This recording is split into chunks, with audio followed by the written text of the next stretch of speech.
Listo, buenas noches a todos. Este será el contenido de nuestra presentación. Siguiente, por favor.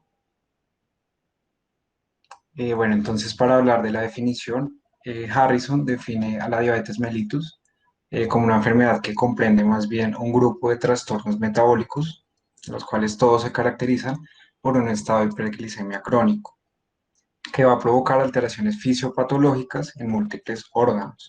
Existen diferentes tipos de diabetes mellitus que van a ser resultado de una interacción compleja entre factores genéticos y factores ambientales. Siguiente, por favor. ¿Por qué es importante hablar de diabetes mellitus? Entonces, en Estados Unidos es la primera causa de nefropatía en etapa terminal con necesidad de diálisis. Es la primera causa de ceguera en adultos y asimismo de amputaciones no traumáticas en extremidades inferiores. Es también conocido pues, el impacto cardiovascular, ya que incrementa de 2 a 6 veces el riesgo de una persona a sufrir una muerte por causa cardiovascular, por etiología cardiovascular, y es una de de las primeras causas de morbilidad y mortalidad en el mundo. Siguiente. Entonces, bueno, ¿cuántas personas viven en el mundo con diabetes mellitus? Según la Federación Internacional de Diabetes, se estima una cifra de 463 millones de personas. Esto quiere decir que uno de cada 11 adultos entre 20 y 79 años tiene diabetes. Si vemos la gráfica, en el año 2010, en el año 2000, perdón, la cifra era de 151 millones y ya 20 años después, en el 2019, esa cifra pues, se ha más que triplicado. Por ejemplo, también en el año 2010, la proyección que teníamos para el año 2025 era de 438 millones. Si nos damos, eso era para el 2025. Si nos damos cuenta, ya en el 2019 esa cifra ha sido superada por más de 20 millones. Asimismo, pues las cifras estiman que para el año 2030, 578 personas vivan con diabetes y ya para el año 2045 serán 700 millones de personas. Ahora, ¿cuántas de esas personas realmente están siendo diagnosticadas? Se calcula que solamente uno de cada dos adultos con diabetes mellitus está diagnosticado, esto es pues la mitad de los pacientes. Y en este momento pues nos podemos hacer una pregunta y es, ¿a qué se debe ese incremento en los casos? Podríamos decir que se debe principalmente a los niveles crecientes de obesidad, a las dietas poco saludables, al consumo de alimentos procesados, al mismo proceso de urbanización y a la inactividad física o al sedentarismo, pues que también cada vez aumenta. Incluso, pues yo estaba pensando ahorita, y es en tiempos de pandemia, nadie ha medido ese impacto que podría tener la pandemia en la prevalencia de esta enfermedad, ¿no? Que pudiera llegar a aumentar. Asimismo, el número de casos de diabetes que se diagnostica en la infancia también es una cifra que ha ido en aumento y se estima que 1,1 millones de niños y adolescentes menores de 20 años viven con diabetes mellitus tipo 1. También otro problema que surge es que la diabetes mellitus tipo 2 se está reconociendo un poco más en personas más jóvenes y también en grupos étnicos que son muy susceptibles, como por ejemplo son los latinos, que se han dicho también que los afroamericanos, e incluso algunos nativos americanos y también en las personas obesas. Este problema pues, es tan serio que en algunas áreas podemos diagnosticar más diabetes mellitus tipo 2 en personas jóvenes y en adolescentes que la misma diabetes mellitus tipo 1, que se reconoce, pues que nosotros la reconocemos en, en personas jóvenes como diabetes mellitus tipo 1. Otros datos a considerar es que 2 de cada 3 personas con diabetes mellitus viven en zonas urbanas. Sin embargo, en los últimos años, la cifra en las zonas rurales pues, ha ido aumentando y algunos consideran que esa brecha se puede llegar a cerrar en unos años. 3 de cada 4 personas con diabetes mellitus, eso es aproximadamente un 80%, viven en países de ingresos bajos y medios y el 10% del gasto sanitario se dedica al tratamiento de esta enfermedad y a sus complicaciones. Siguiente, por favor.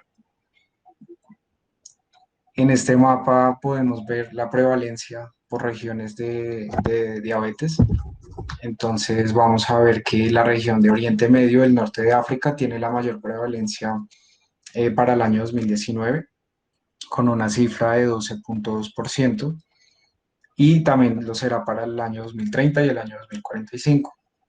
Por el contrario, la región que tiene menor prevalencia corresponde a África, lo que podríamos atribuir a los niveles bajos de urbanización, a los niveles de desnutrición y a los bajos niveles de sobrepeso y obesidad que hay en esta región.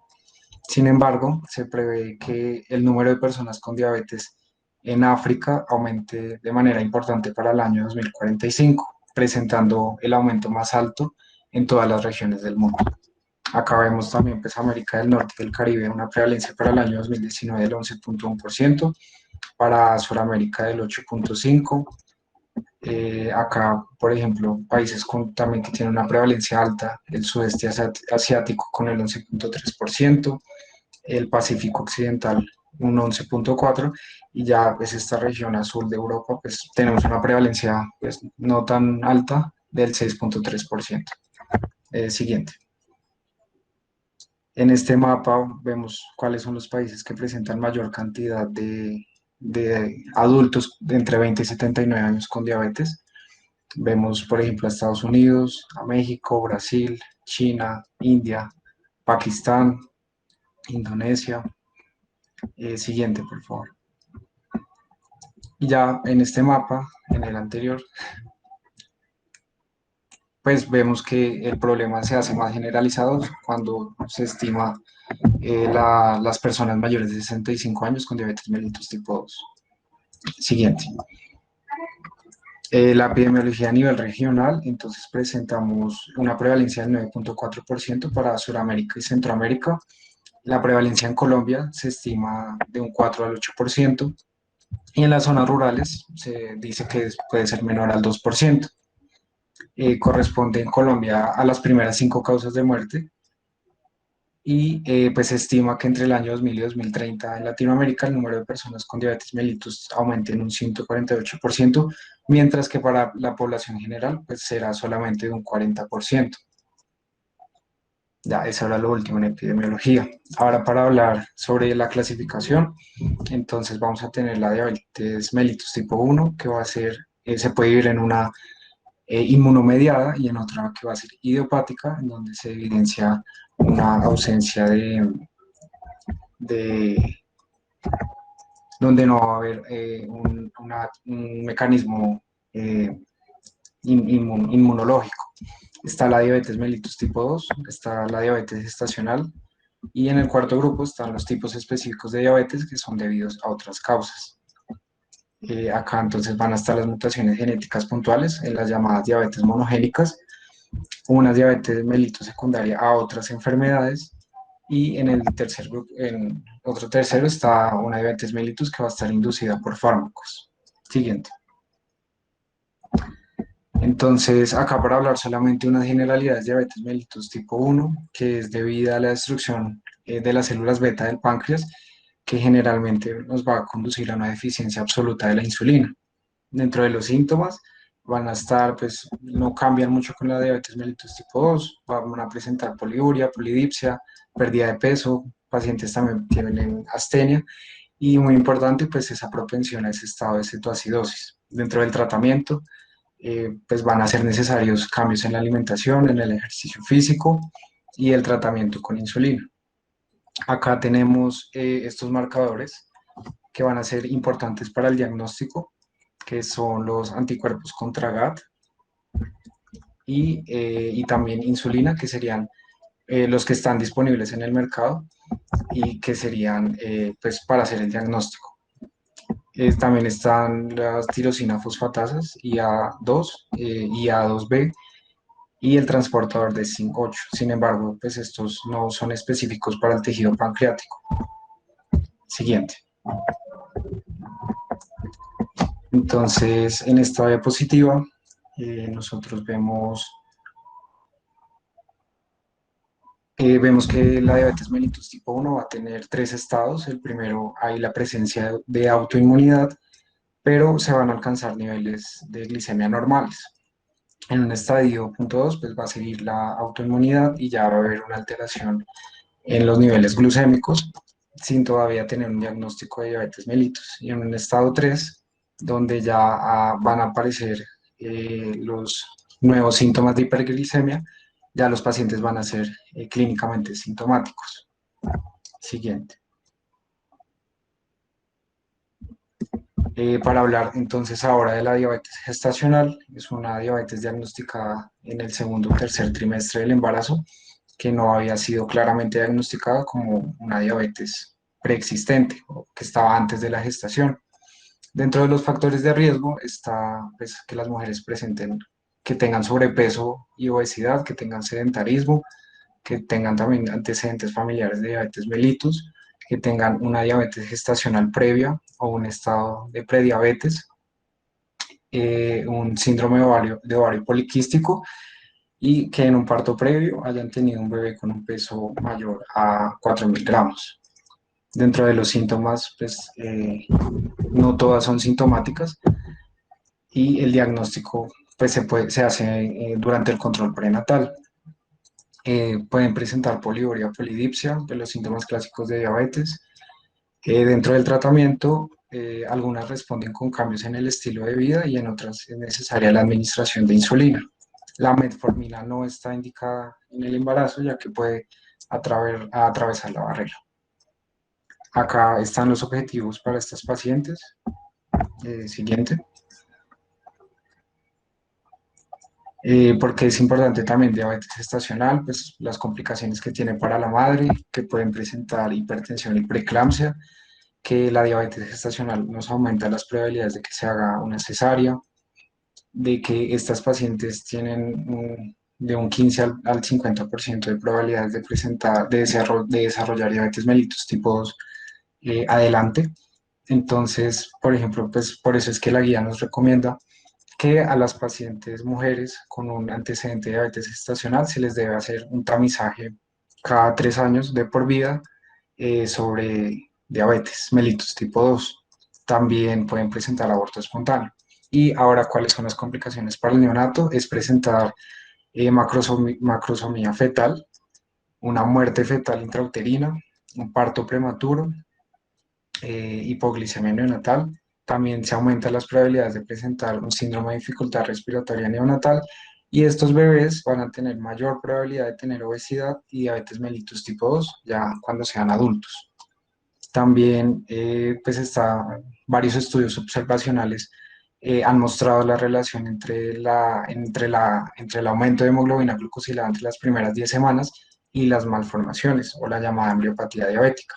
Entonces pueden presentar anencefalia, microcefalia, cardiopatía congénita, anomalías renales y una regresión caudal. Siguiente. Acá tenemos los tipos específicos de diabetes debidas a otras causas. Entonces está la diabetes mellitus del joven, que se inicia en la vida adulta, o por sus siglas MODY. Estos van a ser pues, adolescentes o adultos jóvenes con una hiperglicemia, pero que no van a tener características de una diabetes mellitus tipo 1 o una 2. Está la diabetes relacionada con la fibrosis quística, que es más común en mujeres y que este riesgo se aumenta con la edad. Entonces, se estima que entre los pacientes con fibrosis quística, el 50% de los adultos van a presentar diabetes, lo cual se relaciona con un peor pronóstico para la función pulmonar y la parte nutricional en estos pacientes. Pues es la fibrosis quística que eh, es debida a una mutación del F508 de la proteína CFTR, que es el transportador de membrana de la fibrosis quística. Y las diabetes debidas al uso de glucocorticoides, pues se caracteriza por una hiperglicemia postprandial que es marcada y que no tiene tantos cambios en la glicemia basal. Esta se puede presentar en pacientes que no tenían una diabetes mellitus o en pacientes que tenían ya una diabetes mellitus que estaba controlada, pudiendo exacerbar esa diabetes mellitus. Otros medicamentos también, aparte de los glucocorticoides, También pues están los antipsicóticos atípicos, sí, antipsicóticos atípicos, eh, los antirretrovirales, los inhibidores de proteasa. Entonces, por eso también los pacientes con VIH que están en tratamiento con antirretrovirales, pues también es importante el control en, en los niveles glucémicos. Siguiente. Dentro de la fisiopatología, entonces vamos a tener, como lo dije al principio de la charla, unos factores de riesgo hereditarios. Entonces, el poseer antecedentes familiares de diabetes mellitus tipo 2 con un grado de consanguinidad, pues nos va a aumentar ese riesgo de presentar diabetes. Y los factores ambientales, pues presentar obesidad, el estado de hipertensión, una dieta alta en carbohidratos y la inactividad física. Acá, pues, para recordar sobre la insulina, que pues, es una hormona que se sintetiza en las células beta en el islote de Langerhans pancreático, y la acción es unirse pues, a su receptor de insulina y al receptor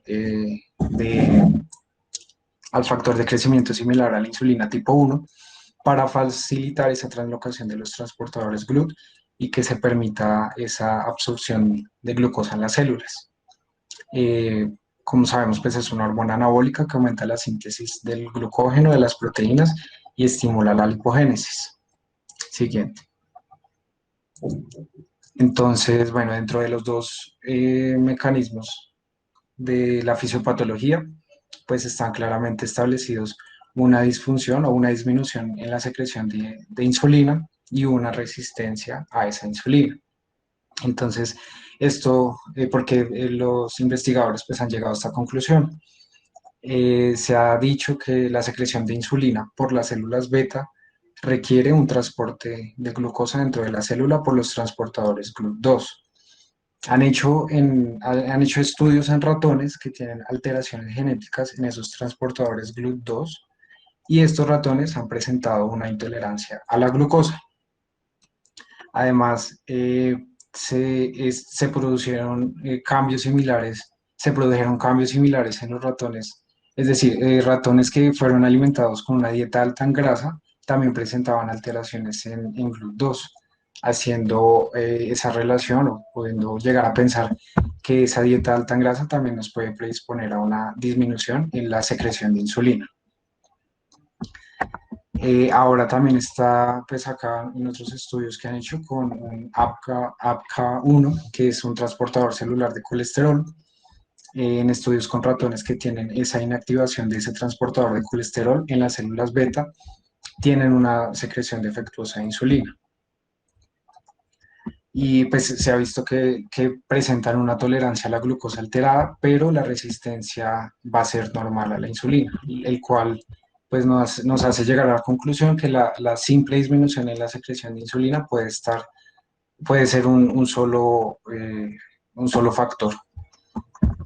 Ahora está la resistencia, que pues, se define como la disminución de la respuesta al receptor por la insulina, que se puede presentar por una unión inadecuada de la insulina a su receptor, que se puede presentar por una poca cantidad de receptores o porque haya una hipoactividad enzimática de los mismos, y también porque haya un aumento del estado de fosforilación en los residuos de serina treonina en los receptores para la insulina. Hay dos tipos de resistencia, la periférica, que es la que se presenta pues, en el tejido adiposo y en el tejido muscular.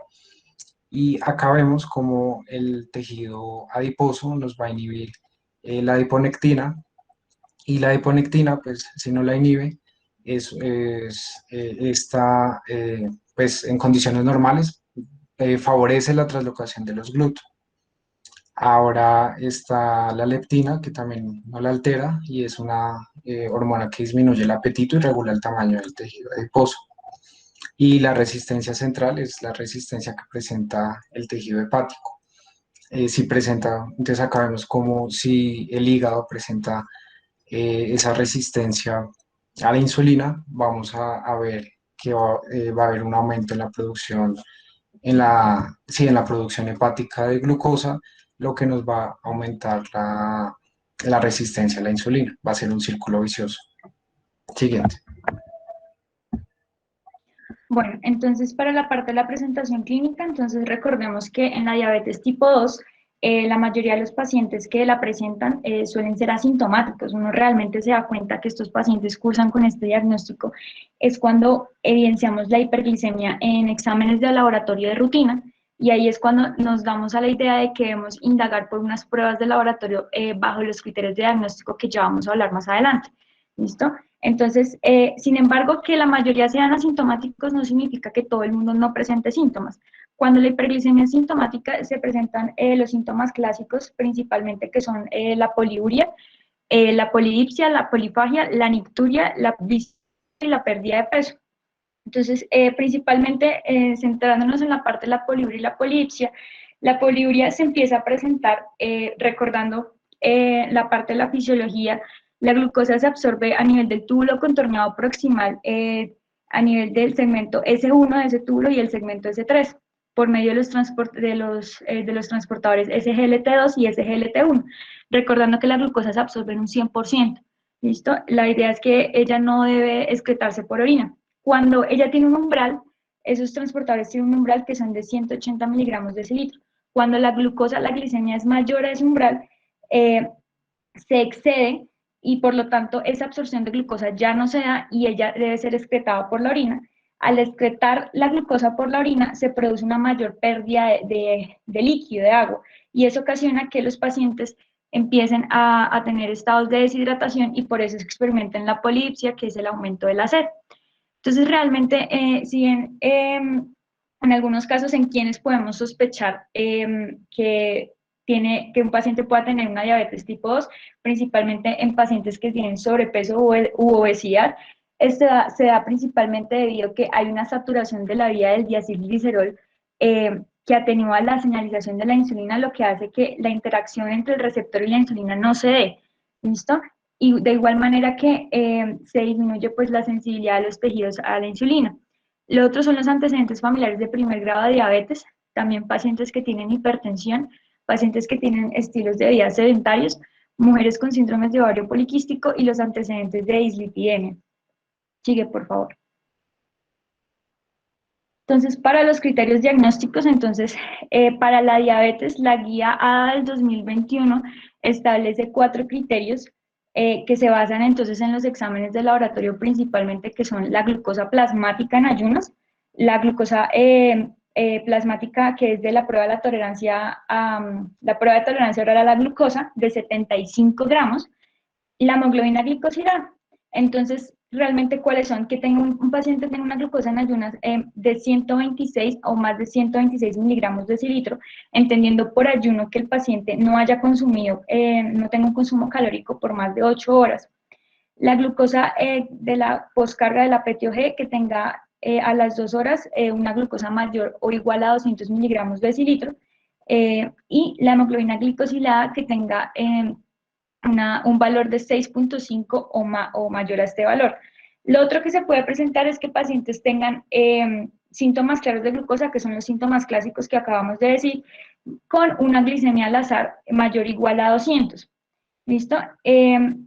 Realmente, a menos de que se presente los síntomas de hiperglicemia con una glucosa al azar mayor o igual a 200, el diagnóstico requiere de 2 resultados alterados de la prueba de una misma muestra o 2 muestras separadas. Es decir, por ejemplo, si yo le hago a un paciente una hemoglobina glicosilada y el día de hoy le sale, por ejemplo, en 7 y se la repita a los 3 meses y le sale en 7.3, ese paciente podemos decir que es diabético. Entonces estoy utilizando la misma prueba pero en momentos diferentes.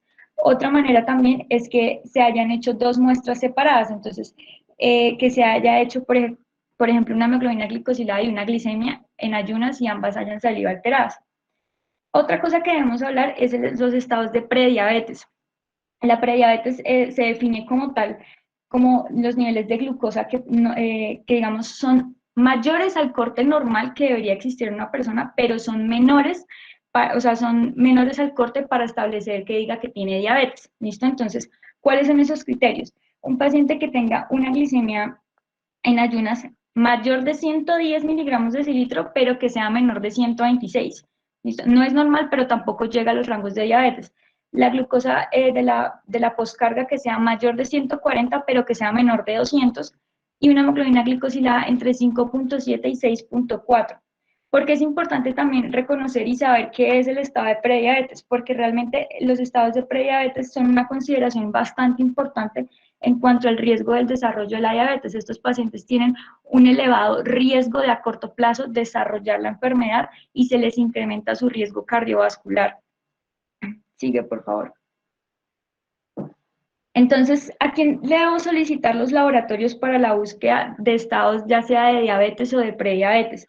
Entonces, esta tabla, que es la tabla que está a mano izquierda, gris, está sacada de la guía de la A, en donde nos prueben, digamos que, como 5 ítems. Entonces, el primero habla acerca de que se le debe hacer a todos los adultos que estén en peso, en sobrepeso o en obesidad y que presenten uno o más de los siguientes factores, que son que tengan familiares de primer grado con diabetes, que tengan un riesgo por raza, entonces principal, con lo que estamos hablando ahorita en la parte de la epidemiología, principalmente los afroamericanos y nosotros como población latina, que tengan historia de enfermedad cardiovascular, que sean hipertensos, que tengan el colesterol HDL por debajo de las metas o triglicéridos por encima de 250 miligramos de decilitro, que sean mujeres que tengan síndrome ovario poliquístico, que sean personas sedentarias o que tengan alguna condición clínica que evidenciemos estén haciendo resistencia a la insulina.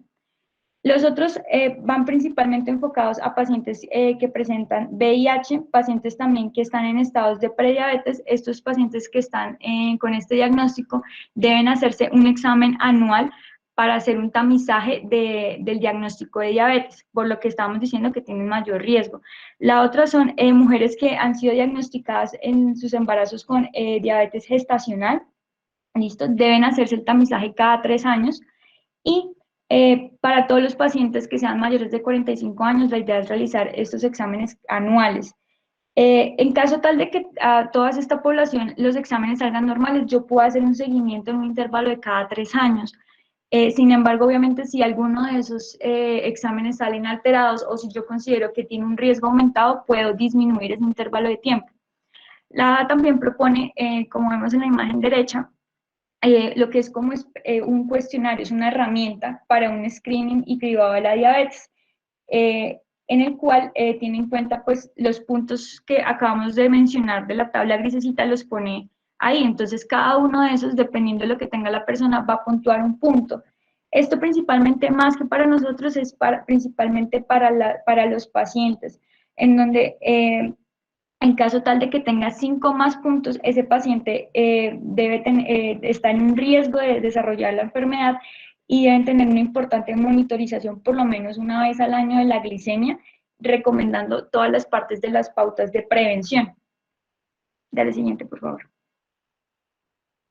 Entonces, ya para el tratamiento, tenemos que debe ser de manera integral. Siempre debemos evidenciarlo y siempre lo más importante es que para esta enfermedad es el manejo no farmacológico, no porque el paciente ya tenga medicamentos, ya significa entonces que con eso le vamos a controlar la glicemia. No, de nada me sirve colocarle metformina, insulina, si el paciente no tiene un adecuado control de esto. Entonces, esto es importante no solamente para conocer los estilos de vida del paciente, sino también para ver su red de integralidad en lo evidente, a si tiene redes de apoyo, qué limitaciones tiene y qué posibilidades puede tener. Y aquí es muy importante hacer la educación a los pacientes, porque es que entonces creen que porque es una enfermedad muy común, significa entonces que no es grave y no es así. Como vamos a ver, esta enfermedad, si no tiene un adecuado control, es una enfermedad crónica que progresa y puede llevar a complicaciones incluso fatales. Entonces, por eso debemos tener una adecuada educación, explicándole todo lo que involucra tener el diagnóstico de la diabetes. Entonces, lo primero que tenemos que hacer es, como siempre, todo en medicina, tener una historia clínica bastante completa para poder hacer un adecuado seguimiento del paciente, indagando sobre todos los antecedentes patológicos y farmacológicos que éste tenga. Entonces, la principal estrategia no farmacológica es la actividad física. En este caso, la OMS nos recomienda principalmente que el paciente debe hacer 30 minutos diarios de actividad física distribuidos en 5 días, en 5 días de la semana, de tal manera que al final de la semana lleve un acumulado de 150 minutos. ¿Por qué? Porque mediante los 150 minutos se ha visto por evidencia que disminuyen, estos pacientes pueden llegar a tener una disminución del peso, ¿listo? Claramente la actividad física debe ir acorde a la posibilidad del paciente y debe en lo posible ir aumentando progresivamente sin obviamente sobrepasar el punto que pueda ser tolerado por él. Lo otro son los cambios de hábitos no saludables, principalmente enfocado hacia el consumo de tabaco. Y aquí no solamente el cigarrillo como tal, sino también la eliminación de los cigarrillos electrónicos. La otra parte es la alimentación. La guía de la ADA nos establece principalmente que debe ser una dieta mediterránea, que principalmente es en la inclusión de menús con muchos vegetales, frutas, productos lácteos y con bajo contenido en grasa y sal, y cereales integrales, el consumo de carnes como el pescado, carnes de ave, y evitando las carnes rojas y claramente todo lo que tiene que ver con los azúcares refinados, los dulces y las bebidas azucaradas. Sobre la pérdida de peso, entonces como ya dijimos, la obesidad hace parte de uno de los principales factores de riesgo para el desarrollo de diabetes, por lo que estábamos explicando en la fisiopatología, en lo que tiene que ver con la interacción que tienen los ácidos grasos libres en la señalización de la insulina y su unión a su receptor. Entonces, este paciente con la pérdida de peso en estos pacientes diabéticos, la idea es que tenga una pérdida del 5% para lograr más que todo es el resultado beneficioso del control glucémico, del control de los lípidos y de la presión arterial. ¿Listo? Porque muchas veces el paciente sí es muy juicioso, usa todos sus cambios de estilo de vida, se aplica sus medicamentos, pero entonces siguen obesidad, siguen sobrepeso y las glicemias pueden no estar en control y entonces ahí quedamos como, ¿qué hacemos? Seguimos aumentando, seguimos bajando. Entonces aquí es importante eso para poder lograr tener un control glicémico. En los pacientes que tienen prediabetes, la meta de pérdida de peso debe ser entre el 7 al 10% para evitar la progresión a la diabetes tipo 2. Y otra parte que hace importante la guía es sobre las recomendaciones de las inmunizaciones. La diabetes es un estado inmunosupresor, entonces estos pacientes, lo ideal sería que tuvieran vacunas, la vacuna anual de la influenza y la vacuna del neumococo en pacientes mayores de 65 años y también vacunas contra la hepatitis A y la hepatitis B. En las, siguiente. Entonces, para la terapia inicial farmacológica, entonces vamos a tener que principalmente está liderada por la metformina, obviamente en conjunto con los cambios de estilo de vida. Una vez yo hago el diagnóstico de diabetes, hago cambios en el estilo de vida y puedo comenzar con el tratamiento farmacológico con la metformina, que es lo que nos establece o nos hace la guía. Cuando, digamos, no podríamos iniciar con metformina, cuando existan contraindicaciones o cuando yo evalúe el riesgo-beneficio de que este paciente podría beneficiarse eh, con otros medicamentos, como vamos a hablar ahorita, como son los inhibidores del SGLT2 y el GLP-1, ¿listo? Entonces, la metformina, ¿cómo funciona? Inhibe la gluconeogénesis y la glucogenólisis, incrementa la sensibilidad a la insulina e inhibe la absorción intestinal eh, inhibe la absorción intestinal de glucosa. Entonces, la metformina digamos que la primera opción porque es más barata, es más segura, es más efectiva. ¿Listo? Sin embargo, en algunos casos cuando hay un incremento del riesgo cardiovascular se pueden emplear los inhibidores del SGLT2 o del GLP-1, como estaba diciendo.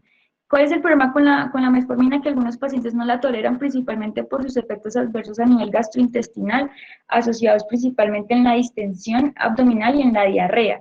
En algunos casos se han reportado también la acidosis láctica y últimamente se ha venido hablando de la deficiencia de la vitamina B12. Entonces, yo aquí quiero hacer un paréntesis en lo referente a la vitamina B12. ¿Qué sucede? Realmente se ha evidenciado que el uso de la metformina está asociado con la deficiencia de ella y que pueden llegar a empeorar los síntomas de la neuropatía. Realmente no se sabe exactamente cuál es el mecanismo de acción, pero digamos que el más o la hipótesis más acertada ha sido basado, pues, que la metformina interacciona en la absorción dependiente de calcio a nivel del hilio terminal, principalmente porque actúa como un antagonista de los cationes de calcio que son necesarios para la interacción entre el complejo de cobalamina, factor intrínseco y cubilina. Y eso produce entonces que impida que la vitamina D, pues impide la entrada de la vitamina B al enterocito. Entonces, en estos casos, cuando debemos sospechar esa deficiencia de la vitamina B12, principalmente en pacientes que lleven más de 1.500 miligramos día de dosis de metformina o que lleven tratamientos con metformina mayores de 3 años. Y como lo que se ha expuesto en el pantallazo del artículo que está ahí abajo, que fue, digamos, realizado en el 2017. ¿Listo? Lo otro que se ha asociado es el uso de la metformina en la enfermedad renal. La FDA había sacado una revisión en donde había establecido que podía, digamos, reglamentarse el uso de la metformina en pacientes que tengan insuficiencia renal leve o moderada. Pero obviamente, digamos, siempre antes de iniciarlo se debe hacer una función renal calculando la tasa de filtración glomerular, ¿listo? Para determinar digamos, qué riesgo tiene ese paciente. Entonces, la FDA establece que está contraindicado el uso de metformina si la tasa de filtración glomerular es menor de 30 mililitros minuto. Y en lo posible, pacientes que deben tener metformina por lo menos una vez al año deben tener un seguimiento de la función renal para poder hacer un monitoreo. Y en caso tal de que el paciente tenga una caída del filtrado por debajo de 45 mililitros minuto, se debe entonces valorar el riesgo-beneficio y a esa decisión del médico si decía continuar o no con el tratamiento con este medicamento. En los casos en donde la tasa de filtración disminuya por debajo de los 30 mililitros minuto, es obligatorio e imperativo suspenderla. Y pues recordando entonces que la dosis de metformina pueden darse en los casos de diagnóstico de diabetes, pueden darse una vez al día o hasta incluso 2 veces al día. Y principalmente cuando sea una vez al día debe administrarse principalmente con la comida más grande que suele ser el almuerzo. Siguiente, por favor. Bueno, la otra parte del tratamiento farmacológico es la terapia combinada. Muchos pacientes diabéticos duran muchos años únicamente en monoterapia y les va muy bien, pero digamos que a largo plazo prácticamente que pueden llegar a requerir una terapia dual. Entonces, ¿yo cuándo debo preguntarme si este paciente realmente ya necesita agregar otro medicamento adicional? Principalmente los pacientes que presentan hemoglobinas glicosiladas por encima de 1.5 a 2% de la meta que se establece para ellos. ¿Listo? Y en los casos en donde la meta de hemoglobina glicosilada no se puede lograr después de 3 meses de tratamiento. Entonces, ¿cuáles medicamentos entonces puedo agregar a la metformina? Últimamente los que han venido en adición vienen siendo los inhibidores del SGLT2, los GLP-1 y las insulinas. Digamos que las sulfonilurías, principalmente como la glibenclamida y la tiazolidina, vienen en desuso principalmente porque son hipoglicemiantes. Entonces, digamos que hacen mayor riesgo para los pacientes. Entonces, ¿cuál de todos estos, digamos que suelen ser los que más se adicionan con frecuencia? Vienen siendo los SGLT2 y los GLP-1, porque últimamente las revisiones han mostrado que ellos son protectores para el riesgo cardiovascular. Entonces, pueden, digamos que la decisión de adicionar ya sea la insulina, los inhibidores del SGLT2, va a depender mucho del paciente individualizando el tratamiento, de sus características clínicas. Entonces, por ejemplo, ¿en qué pacientes podemos utilizar estos dos que son protectores del riesgo cardiovascular? Principalmente en pacientes que tienen un riesgo de enfermedad aterosclerótica elevada, tales como pacientes mayores de 55 años que presenten estenosis de las arterias coronarias, de la carótida o de las arterias de las extremidades inferiores, o que presenten hipertrofia del ventrículo izquierdo, también pacientes que presenten falla cardíaca o enfermedad renal o que tengan determinados efectos adversos a ciertos medicamentos. Siguiente, por favor. Bueno, entonces la última parte del tratamiento farmacológico es asociada a la insulinoterapia, que va principalmente enfocada y la pregunta que siempre nos surge a nosotros es ¿cuándo yo debo comenzar? Realmente la insulina, y aquí yo sí quisiera hacer un paréntesis porque pasa mucho con los pacientes, la diabetes es una enfermedad crónica que tiene una naturaleza progresiva y hace que tarde o temprano el paciente pueda llegar a requerir insulina. ¿Qué pasa? Muchos pacientes, incluso uno también, lo que hace es que le infunde miedo a los pacientes diciendo es que si usted no hace el control de sus glucometrías, si usted no es juicioso con sus medicamentos y con sus pastas, entonces voy a terminar poniéndole insulina. Entonces eso hace que se genere un tabú hacia la insulina y los pacientes, entonces cuando uno les dice tenemos que empezar la insulina, entonces es el miedo que es que no, porque, y lo he escuchado que los pacientes dicen es que la insulina, cuando a mi mamá, por ejemplo, la trataban con insulina, se quedó ciega. Entonces, eso es el problema porque no sabemos educar a los pacientes y infundimos el miedo con la insulinoterapia. Entonces, es la invitación a no hacerlo. Entonces, ¿cuándo realmente debo comenzarlo?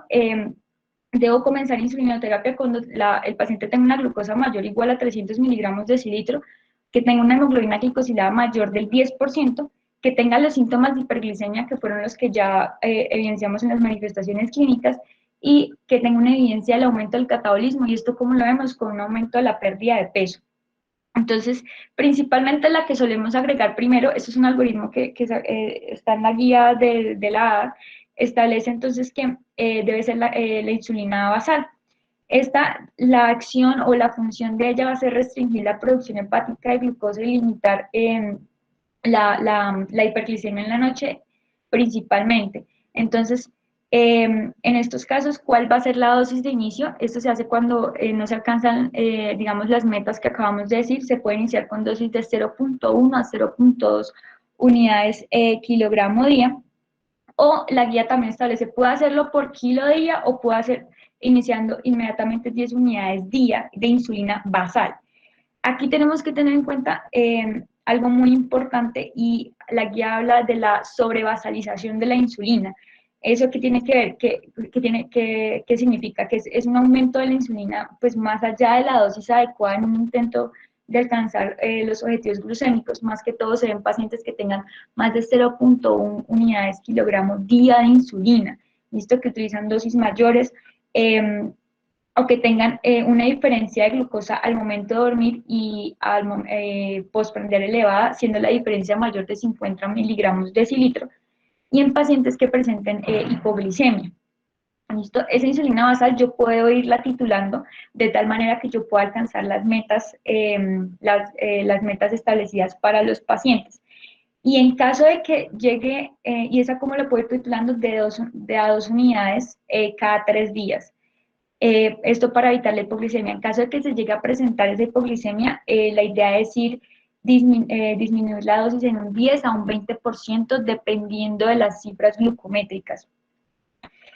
Bueno, lo otro es, siguiente por favor, la insulina prandial. La insulina prandial, que es la que se utiliza antes de preprandiales, antes de las comidas, puede iniciarse de dos maneras. Puede ser una sola dosis preprandial con la insulina, con la comida más grande, ¿listo? Y esa se inicia con 4 unidades día o el 10% total de de la dosis de insulina basal que ya tiene establecido el paciente. En caso tal de que un paciente tenga una hemoglobina glicosilada menor de 8, se puede considerar disminuir la dosis basal de 4 unidades, o sea, disminuir la prandial en un 10% de la dosis basal. Y en caso de que necesite titularla para alcanzar las metas glucométricas, puede irla titulando de 1 a 2 unidades o del 10 al 15% 2 veces a la semana. Y de la misma manera, así como disminuimos la insulina basal ante cifras de hipoglicemia, la insulina preprandial también debe irse disminuyendo de un 10 al 20% en caso de presentarse esto. En algunos casos, cuando no se logra ese objetivo, digamos, de la hemoglobina glicosilada, primero con la insulina basal, se puede, digamos, agregar también en algunos casos los GLP-1. Eso va, pues, lo que les digo, va muy dependiendo del paciente. Si a pesar de que yo agregue una insulina basal, agrego una insulina prandial, no alcanzo las dosis de la hemoglobina glicosilada, entonces yo tengo ya que empezar a hacer los esquemas mixtos, que son la insulina basal y 3 insulinas preprandiales. ¿Listo? Entonces, ¿cómo es la dosis? La dosis se puede calcular de una manera similar, de 0.1 a 0.2 unidades kilogramo día, en donde en la insulina basal los 2 tercios van a ir con al desayuno y 1/3 a la comida, y se pueden empezar con insulinas preprandiales 4 unidades con cada comida. ¿Listo? Y se puede ir titulando esto según las cifras glucométricas. Entonces, siguiente. Para las cifras de las metas de glucemia de los pacientes, principalmente tenemos entonces que deben tener, estos son para pacientes, ya vamos a explicar un poco eso, para pacientes, digamos, que no tienen limitaciones, pacientes claramente no embarazadas, específicamente para diabetes tipo 2, pacientes que, digamos, no tienen comorbilidades importantes, de gran importancia que puedan llegar a limitar su expectativa de vida. Son la hemoglobina glicosilada menor de 7%, una glucosa preprandial entre 80 y 130 miligramos de decilitro y una postprandial menor de 180 miligramos de decilitro. Dale siguiente un momento, por favor. Entonces, ¿qué pasa? Las metas de glucometrías van individualizadas al paciente, porque no es lo mismo yo pedirle a un paciente que tiene 40 años, que no tiene comorbilidades, que hizo un debut de una diabetes mellitus tipo 2, que tenga, digamos que, una hemoglobina glicosilada menor del 7%, por ejemplo, a un paciente que tiene 90 años, tiene, por ejemplo, una enfermedad importante como un cáncer, ¿listo? Que sabemos que la expectativa de vida de ese paciente es limitada, pedirle una hemoglobina glicosilada menor del 7%, no lo va a lograr. Entonces, ¿qué se tiene que hacer? Se tiene que individualizar. Entonces, entre menos expectativa de, que es lo que quiero mostrar con esta gráfica, entre menos expectativa de vida tiene un paciente, entre más larga haya sido la duración de la enfermedad, entre mayores comorbilidades, mayores riesgos tenga ese paciente, y mayores complicaciones de la diabetes tenga, menos severo o menos exigente tengo que ser con las metas, ya sea de las glucometrías o de la hemoglobina glicosilada. Es prácticamente lo que queremos decir con esto. Entonces, ¿qué pasa? Que hay unos factores que podemos modificar en el paciente, que son principalmente los estilos de vida, la preferencia del paciente, ¿listo? Las redes de apoyo que se tengan. Entonces, entre más redes de apoyo se tenga, entre más apoyo tenga ese paciente, puedo exigirle un poco más a esos factores no modificables, que son la duración de la enfermedad y esa expectativa de vida, junto con las comorbilidades que tenga el paciente. Dale siguiente, por favor. Bueno, entonces, frente a las complicaciones de la diabetes, tenemos que las complicaciones pueden ser agudas o crónicas. Las agudas principalmente pueden llegar a desencadenar potencialmente en la muerte del paciente, y son tres. Son la cetoacidosis diabética, los estados hiperosmolares y la hipoglicemia. Estas, digamos que, son las que normalmente nos llegan a los servicios de urgencias. En las crónicas se vienen las micro y las macrovasculares. Entonces, en las microvasculares tenemos principalmente estas tres que vemos, que son la nefropatía, la retinopatía y la neuropatía diabética. ¿Listo? Que estas, ¿por qué las pusimos principalmente acá? Porque estas van orientadas hacia la prevención en el paciente diabético. Las macrovasculares son aquellos pacientes que son tres, que son la enfermedad coronaria, la enfermedad cerebrovascular y la enfermedad arterial periférica. Entonces, las principales vienen siendo las microvasculares, porque aquí es donde yo puedo detectarlas y poder llegar a hacer un cambio en ese paciente. Entonces, tenemos en primera instancia la nefropatía diabética, que se caracteriza porque inicia 5 años después de que inicia la microalbuminuria en el paciente, y se caracteriza porque son pacientes que ya presentan proteinuria, hipertensión, disminución de la tasa de filtración glomerular, el aumento de la creatinina, y como consecuencia pueden llegar a desencadenar una enfermedad renal crónica. Entonces, realmente también se han encontrado que el riesgo de esa nefropatía diabética se incrementa con el tiempo de evolución de la enfermedad en pacientes que tienen un poco control metabólico crónico, y pacientes que tienen antecedentes familiares de nefropatía diabética o hipertensión, o pacientes que tienen de base una hipertensión o ya presentan retinopatía diabética, dislipidemias o hipertensión arterial. En la parte de la retinopatía diabética se produce, o por qué se produce esta complicación, está fundamentalmente dada porque la hiperglicemia va a producir un daño estructural y funcional de la membrana basal endotelial. ¿Eso qué quiere decir? Que va a alterar la microcirculación retiniana y de la retina propiamente dicho, y eso va a producir que se aumente una permeabilidad capilar y produzca una fuga de lípidos y de plasma. Entonces, ella, digamos que tiene 4 estadios. Tenemos la retinopatía simple leve, que es también llamada la no proliferativa, que se caracteriza porque se produce como cambios secundarios a la hiperpermeabilidad e hipertensión hidrostática capilar. Entonces, ella se ve principalmente con edema macular, edema retiniano, exudados duros y venas tortuosas. Aquí es cuando se produce la pérdida de la permeabilidad. Mientras que en la parte de la retinopatía grave, se caracteriza porque se produce por los cambios secundarios a la oclusión, o sea, ya aquí no hay un cambio en la permeabilidad, sino que se ocluyen los capilares. Entonces, estos arteriolas blancas y estrechas, exudados blandos sobrepuestos a cambios anteriores. Y por último, el último estadio es la retinopatía proliferativa. En esta principalmente se da porque los cambios son dados por la neovascularización. Se forman nuevos vasos que son en tirabuzón y se caracterizan, o lo más importante es porque son vasos que nacen, pero son sin una dirección anatómica normal. Pueden llegar a tener el hemovitrio y la tracción o el desprendimiento de la retina.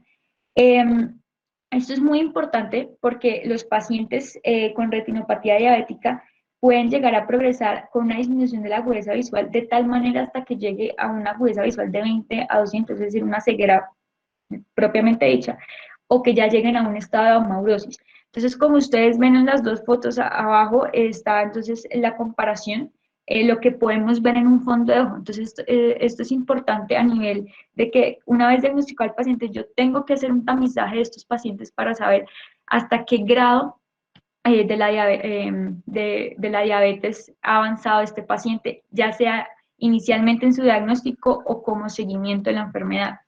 La otra es la neuropatía diabética. Ella se caracteriza porque puede ser dos tipos, principalmente la subclínica o la clínica. La subclínica, como bien lo dice el nombre, no tiene todavía las manifestaciones clínicas y la única manera de decir que la presenta es por pruebas electrodiagnósticas, mientras que la clínica es cuando ya presenta los síntomas propiamente dicho. Ella puede ser dos tipos, que es la autonómica o la periférica. Entonces, a nivel de la autonómica se caracteriza entonces porque ella va a presentar variación de los RRs, van a tener que la frecuencia cardíaca se vuelve más lenta después de maniobras de Valsalva y que hay un cambio de presión arterial con el cambio de posición, es decir, que hay una disminución de la presión arterial sistólica de hasta de 30 milímetros de mercurio o cualquier disminución de la presión arterial diastólica al momento de ponerse de pie el paciente. La otra viene siendo la periférica, que se caracteriza porque la más común es la polineuropatía sensitiva, en la cual se puede hallar al momento del diagnóstico y que está presente en el estado de intolerancia a la glucosa. Entonces, ella se caracteriza porque son pacientes que ya tienen dolor, ardor, diestesias, déficit sensitivo, incluso hasta déficit motor en las porciones distales de las extremidades, pero principalmente ya sea más que todo en los miembros inferiores. Y cuáles son realmente las consecuencias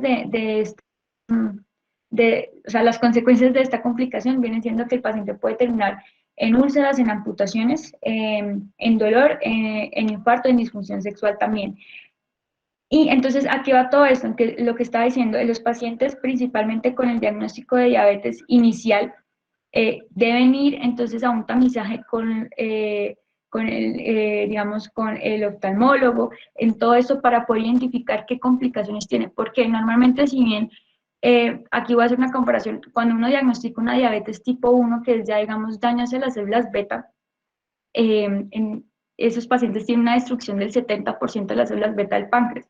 En la diabetes tipo 2 puede ser hasta el 50 al 70%, pero realmente nosotros no sabemos cuánto tiempo lleva ese paciente con eso y qué tanto daño ha hecho la hiperglicemia sobre el sistema del paciente. Entonces debemos hacer un tamizaje no solamente a los que recién se diagnostican, sino durante el seguimiento de la enfermedad. Dale, siguiente. Esto simplemente es algo que se debe decirle a los pacientes y es el cuidado de los pies en el hogar.